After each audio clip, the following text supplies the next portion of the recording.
it's day 22 and today we're looking at the cause of desertification in hot deserts. Subscribe down below, you know the drill by now. I'm doing one of these every day until your GCSEs start. Yeah, subscribe down below so that you don't miss more of these. I will be doing like other GCSE and A-level revision if you're picking up the A-level. I have so much A-level revision for geography already on my channel. I also have a bit of careers advice and guidance if that is something that you think might be useful for you. That is the job that I'm currently in, and hopefully next academic year I'll be training as a geography teacher, hence the wanting to help people already. Yeah, I have a degree in geography already. That was what I came into, but I'm going to stop rambling because that's not what you're here for. Today we're looking at the causes of desertification in hot deserts. So let's go. What is desertification? Desertification happens where land is gradually turned into a desert, usually on the edges of an existing desert. This can occur when land is overgrazed by livestock or stripped of vegetation by people collecting firewood. Once exposed to the weather, it is likely to crack and break up. It will be eroded by wind and water. Where is desertification a problem?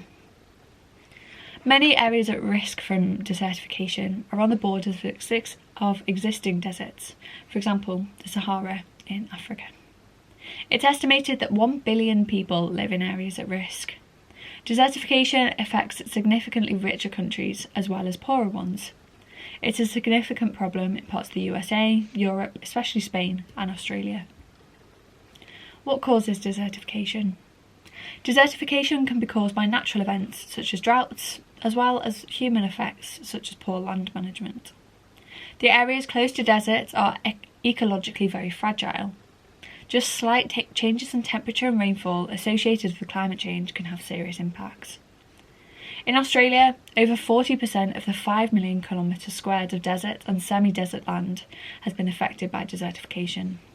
This has been caused mainly by the pressure of grazing on fragile land affected by drought.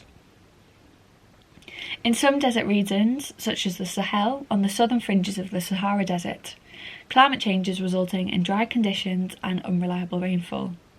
On average, it now rains less than it did 50 years ago.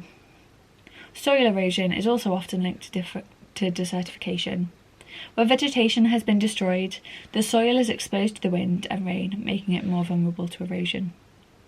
Population growth can result in land close to the desert being overgrazed. This means that there are too many animals to be supported on the very limited vegetation. When the vegetation has been destroyed, the land will then turn to desert. Overcultivation, resulting in the need to produce more food, can lead to the soil becoming exhausted, and it will become to dust and become infertile. And population growth also leads to the removal of fuel wood. Removing too many tree branches for fuel wood can lead to those trees dying. So let's have a look briefly at the question. Desertification is largely caused by poor land management. Use evidence to discuss this statement, and it's a 6 marker. So we could talk about how poor land management. Population growth is linked to that, so if there are more people living there, more settlements will be built, and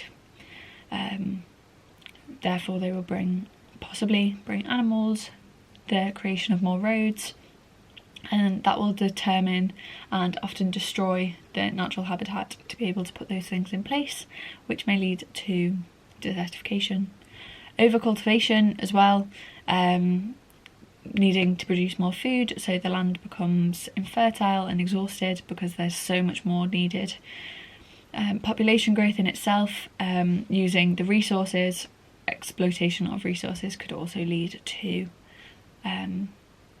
desertification. So I hope this has been useful. Do subscribe below, and I will see you at 7 AM tomorrow. Bye guys.